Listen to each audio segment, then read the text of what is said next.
చేస్తున్నారంటే మహారాష్ట్రలో అత్యంత వెనుకబడినటువంటి గడ్చిరోలి ప్రాంతాన్ని స్టీల్ సిటీ ఆఫ్ ఇండియాగా మార్చేటువంటి ఏర్పాటు మహారాష్ట్ర ప్రభుత్వం చేస్తుందని చెప్పారు.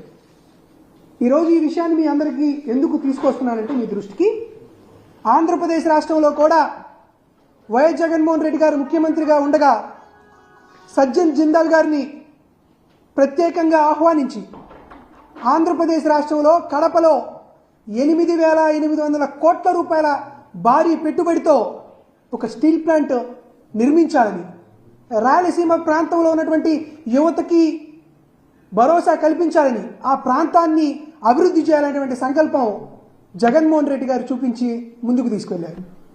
2 ఏళ్ల క్రితమే శంకుస్థాపన కూడా చేస్తూ స్వప్నాన్ని సాకారం చేసినటువంటి వైనాన్ని కూడా మనం గమనించాం.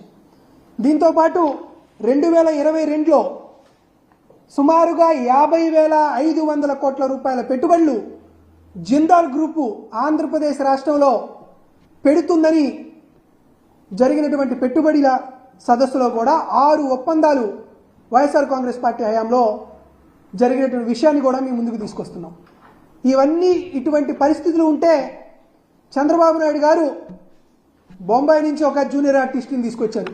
హనీ ట్రాప్ పేరు పొందినటువంటి జత్వాని అనేటువంటి ఒక జూనియర్ ఆర్టిస్ట్ని తీసుకొచ్చి జిందాల్ని వేధించి ఆయన పైన నిందారోపణ చేసి ఆయన పైన కేసులు వేసి ఆయన్ని రాష్ట్రం నుండి పారిపోయేలాగా తరిమేలాగా అన్ని రకాల ప్రయత్నాలు చేసి ఈ 50,500 కోట్ల రూపాయల పెట్టుబడులు ఏమైపోయినాయో తెలీదు.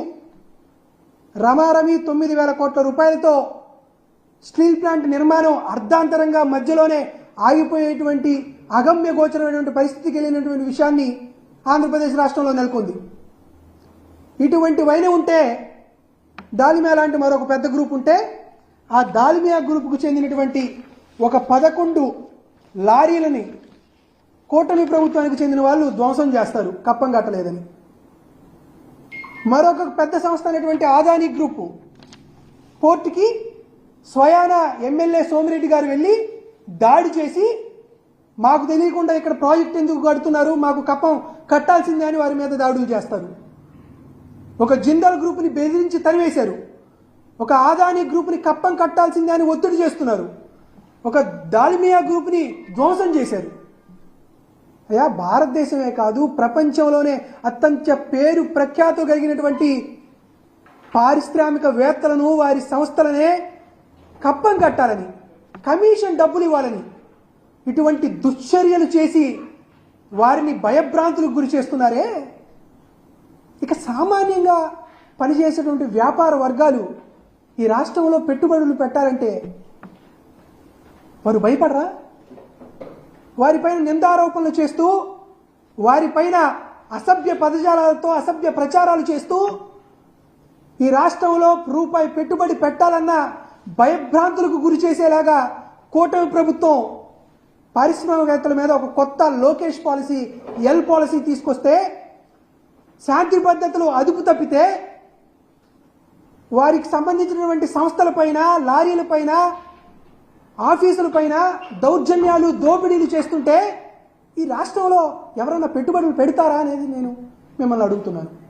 ఈ రాష్ట్రంలో పెట్టుబడులు పెట్టాలన్నా, ఈ రాష్ట్రంలో సరైనటువంటి శాంతి భద్రతలోకి ఒక సౌకర్యవంతమైనటువంటి వాతావరణం, మౌలిక సదుపాయాలు కలపాలన్నా జగన్మోహన్ రెడ్డి గారు లాంటి వ్యక్తే ఉన్నప్పుడే సాధ్యమవుతున్న విషయాన్ని ఆంధ్రప్రదేశే కాదు భారతదేశంలో ఉన్నటువంటి ప్రతి పారిశ్రామికవేత్త తమ అభిప్రాయాన్ని వెలుపిస్తున్నటువంటి విషయాన్ని మీ అందరికీ గుర్తు చేస్తున్నా.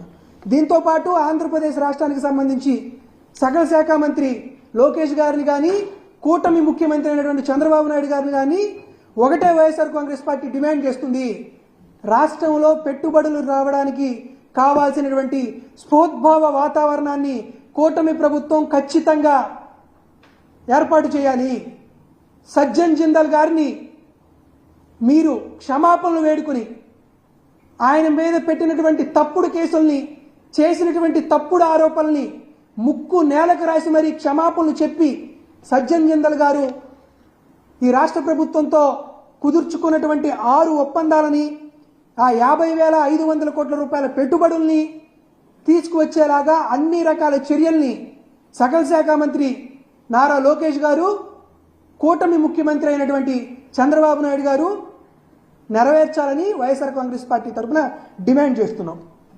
చంద్రబాబు ఆల్రెడీ దావోస్లో పెట్టుబడిదారుల సదస్సు కూడా హాజరయ్యారు, పెట్టుబడులు చేస్తారని అక్కడ